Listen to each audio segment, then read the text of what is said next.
Et bah bienvenue chers amis, j'espère que vous allez bien, moi personnellement ça va super. Je m'excuse du retard de la vidéo, hein, donc elle sortira ce vendredi, je sais pas le combien on sera vu que mon téléphone ne sert de caméra comme d'habitude pour l'instant on va dire. Euh, donc on se retrouve pour une nouvelle vidéo, mes films préférés. Voilà, tout simplement. Il y en a un peu plus hein, que la dernière fois, donc je vais vous montrer la pile. Hein, voilà. Je bouge quand même parce que je veux pas vous spoil ce qu'il y a dedans. Donc, encore une fois, c'est pas un classement du genre le dernier c'est celui que j'aime, mais sans plus, mais le premier c'est le tip top. C'est vraiment ceux que j'aime et ils sont placés vraiment comme ça par hasard. Hein. C'est pas. Il n'y a pas de premier et tout. Bref. Donc, le premier, je pense que tout le monde connaît, hein, c'est le pire ennemi de Spider-Man. C'est bien entendu Venom, voilà, donc un film que j'ai attendu avec impatience dès que j'ai su pardon, qu'ils en sortaient un, parce que c'est vraiment, je monte l'arrière, hein, ça n'a pas grande importance. Euh, Dès que j'ai su qu'ils en sortaient un, parce que Venom est mon méchant préféré auprès de Spider-Man, et j'étais dingue. Et petite anecdote, j'ai lu, je sais plus où, que tout simplement ils allaient faire un film Spider-Man X Venom. Faites-le nouveau. Alors, faites-le vite, s'il vous plaît. Parce que clairement, ça a l'air. Je n'en dis rien, mais quand on me dit Spider-Man plus Venom, moi ma vie elle est faite. Ensuite, on va toujours rester dans l'univers des Marvel. Hein, ce top et il y a pas mal de Marvel, j'ai envie de vous dire. C'est le Spider-Man. Oula, New Generation, le dessin animé qui était sorti avec les différentes, on va dire, espèces de Spider-Man que j'avais plutôt bien kiffé, hein, parce que tout simplement, il introduit en fait le multivers dans le truc Marvel, même si Endgame l'a aussi très bien fait, mais c'est lui qui a, on va dire, déclenché tout ça, et je trouve ça juste génial qu'il l'ait fait en voyant. Parce qu'on va dire, avant je jouais, je crois que j'ai même fait une vidéo, je vous invite à aller la voir, sur le jeu Spider-Man Unlimited, qui a été totalement supprimé, malheureusement. J'adorais ce jeu, et j'adorais voir les différentes formes, on va dire, de Spider-Man. Donc, voir le Spider-Man de la Terre 1, donc on va dire de notre époque, entre guillemets, et le Spider-Man de la Terre 2099, par exemple. Le costume est différent, mais le personnage reste le même. Les pouvoirs, pareils, sont différents. Mais je kiffais voir les différentes versions de Spider-Man, on va dire, suivant les, on va dire, temporalités. Ensuite, on part sur un film qui a une vision du futur d'un héros, hein, et c'est Logan, voilà, donc qui est juste génial. Clairement, on voit la vieillesse de Wolverine, on le voit vieux, il est censé éduquer une petite fille. C'est juste génial. On ressent, on va dire, l'émotion transmise par Hugh Jackman, la colère, tout ce qu'il a. Et on voit qu'il est, on va dire, tout simplement en souffrance et voilà, qui souffre de sa vieillesse et surtout qu'il a de moins en moins. Le facteur auto-guérisseur, on va dire, est de moins en moins efficace. Et puis voilà. Je vais juste vérifier dans ma pile s'il n'y a plus de Marvel. Non, il n'y a plus de Marvel. Parce que, enfin de Marvel, il n'y a plus de super-héros. Enfin, vous verrez par la suite. Alors là, les deux prochains films qui vont suivre, je remercie ma prof d'anglais du collège, voilà, si elle passe par là. Mais voilà, parce que c'est grâce à elle que je les ai découverts et je suis pas mécontent parce que c'est deux films juste géniaux que je vous invite à voir et il faut les voir. Donc le premier c'est Le discours d'un roi, voilà, donc que vous connaissez peut-être, qui parle du roi d'Angleterre, donc avant Elisabeth, et clairement il est génial. On voit que le roi d'Angleterre, je n'ai plus son nom, Richard, je crois. Non, avant de dire de la merde, je vais rien dire, ce sera plus simple. Euh, Avant la reine Elisabeth, donc son père, et on voit qu'il est bègue, qu'il a du mal à se prononcer en public et tout. Et juste, on arrive à voir l'évolution. Et comme je vous ai dit, je crois, dans la première vidéo, j'ai toujours kiffé ces films sur les histoires vraies. des histoires vraies adaptées en film et remplacer des acteurs et tout. J'ai toujours trouvé ça intéressant. Et le deuxième, je sais pas si c'est basé d'une histoire vraie, mais je crois. Et si c'est d'une histoire vraie, autant pour moi, c'est The Butler en anglais, donc le majordome, voilà, qui est un film. Oh là là là là là là. Donc pour vous raconter vite fait de quoi parle le film, c'est un film en fait où on a un majordome, donc je vais vous lire ce qui est marqué là, qui a servi 7 présidents, hein, et il a traversé 30 ans d'histoire en étant majordome à la Maison Blanche aux États-Unis. Donc je trouve ça juste génial d'avoir fait un film sur cet homme-là, sachant que il était de couleur, hein, donc je suis pas raciste non, mais c'est juste incroyable qu'un homme ait resté a gardé son poste. Je ne sais plus à quel président il a commencé. Je crois que c'est Reagan, la première fois qu'il a été élu, mais je suis pas sûr. Reagan jusque Obama. Hein, donc ça fait quand même assez long. Bah, comme ils disent, 30 ans de. Il a servi 7 présidents et il a traversé 30 ans d'histoire. Ce n'est pas rien. Et voilà. Donc, et il me semble que bah, dans le film on le voit, mais je sais pas si ça s'est réellement fait, mais je crois que si. Obama l'a invité à la Maison Blanche et il l'a remercié, récompensé, je crois, ou quelque chose comme ça, pour ses 30 ans de service en tant que majordome. Voilà. Ensuite, il reste deux. Attendez. 5 films, sans compter celui que je vais vous montrer là, mais celui-là, qui ne le connaît pas? Clairement, celui-là, je pense que tout le monde le connaît. Parce que bah, la chanson est devenue juste super connue. Hein, donc, vous savez bien de quel film je parle. A Star is Born. Clairement, ce film, je l'ai surkiffé. De base, en fait, je pensais que ça parlait d'une histoire vraie. Donc, c'était vraiment, on va dire, Lady Gaga, comment elle est arrivée sur scène, en fait. Alors que non, pas du tout. C'est une histoire totalement à part. Hein, mais j'ai surkiffé ce film par, on va dire, les sentiments qu'il évoque. euh, la triste fin, bah, comme je pense 50% des gens, j'ai pleuré. Et oui, les gars, âme sensible. Pas âme sensible, pardon. Enfin, je sais pas, peut-être ça. Je suis youtubeur après tout, hein. Je suis pas prof de français ou quoi. J'ai pas les synonymes qui me viennent là maintenant, ouais. Euh, donc voilà. Donc juste un superbe film avec des chansons parfaites qui les paroles sont juste géniales, hein, bien écrites et tout, la musique entraînante, voilà. Bon, après, je suis pas youtubeur musicien, musical, mais voilà. Ensuite, c'en est deux, on va dire. Les deux films, il y a eu, c'est un premier et une suite, et j'espère qu'il y aura encore une suite parce que il me faut la suite. C'est Pacific Rim 1 et 2.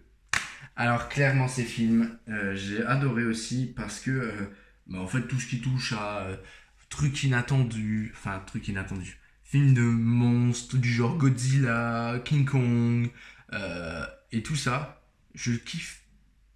Tout ce qui touche animaux, dinosaures, machin, je kiffe.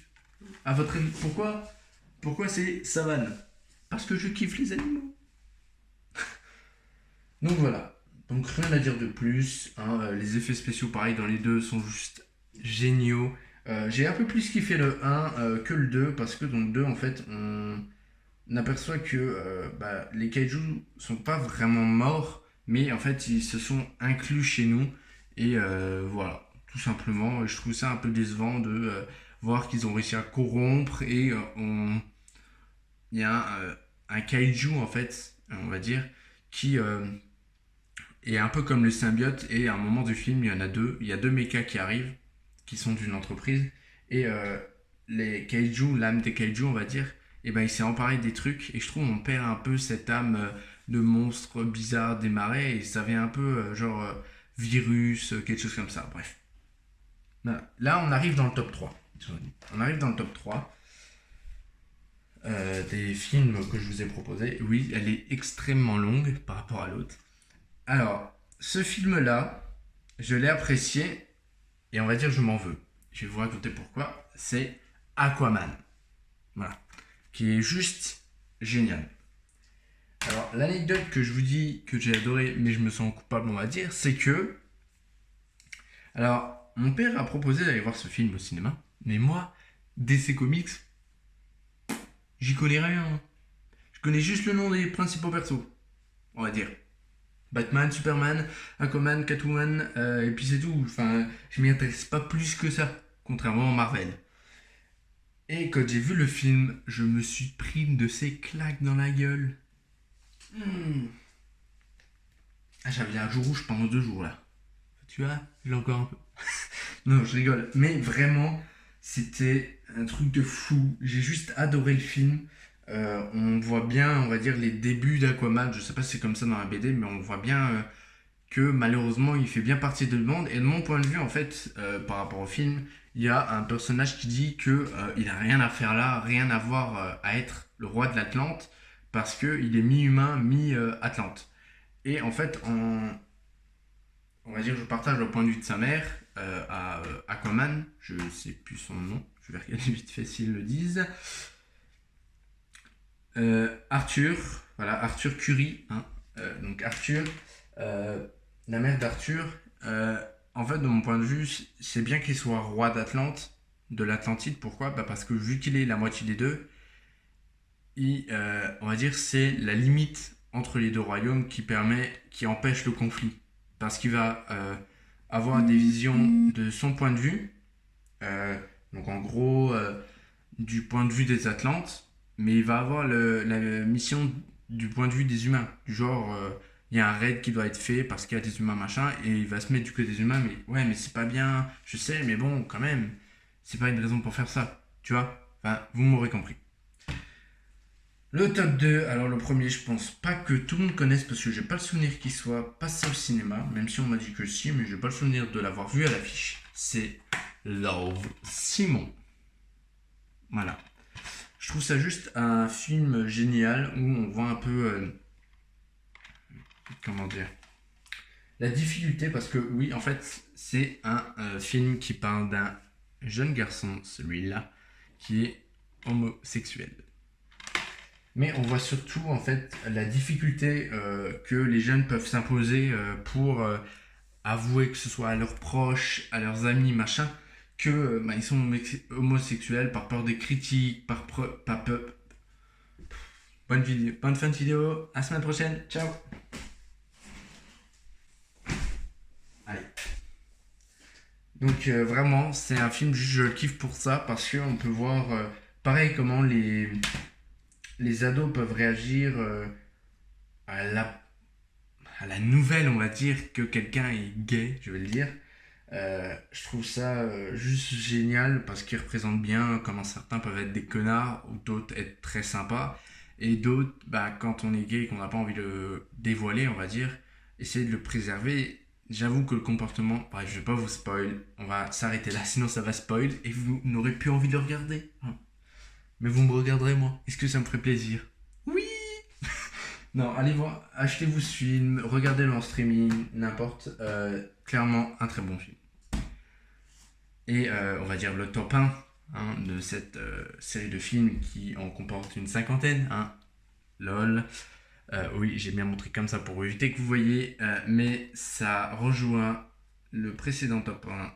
Ça rejoint une histoire vraie sur une personnalité célèbre qui est Rocketman, ou du moins le film sur Elton John. Alors de base, la première fois que je l'ai vu, je vais pas vous mentir que j'étais un peu déçu, parce que je me suis dit, c'est nul. Enfin, c'est pas que c'est nul, le film est très bien. Les acteurs sont choisis, Dieu. Les acteurs sont très bien choisis. Clairement, il n'y a rien à redire. Et en fait, la première fois que je l'ai vu, c'est parce qu'en fait, je trouvais ça bizarre que ce soit raconté en fait. Parce que, sans vous spoil évidemment, juste pour vous dire, c'est Elton John en fait qui raconte sa vie. Jusqu'à arriver au moment où, on va dire au moment du début, il rembobine la cassette. Mais en fait, je trouvais ça bizarre que ce soit raconté. Mais en fait, si on y pense, lors de Bohemian Rhapsody, si vous avez vu le film, euh, indirectement, en fait, Freddie Mercury raconte sa vie avant Live Aid. Parce qu'au début du film, on voit clairement Freddie Mercury se rendre au Live Aid avec les autres, enfin, sans les autres, mais pour rejoindre les autres personnes du groupe de Queen pour faire le concert et tout. Et à ce moment-là, en fait, on coupe et on revient dans le passé au tout début. Mais en fait, là, je trouvais juste ça bizarre que il raconte un bout et on retourne en arrière, enfin, on avance en fait, pour vous symboliser un peu, on fait que des bons, en fait.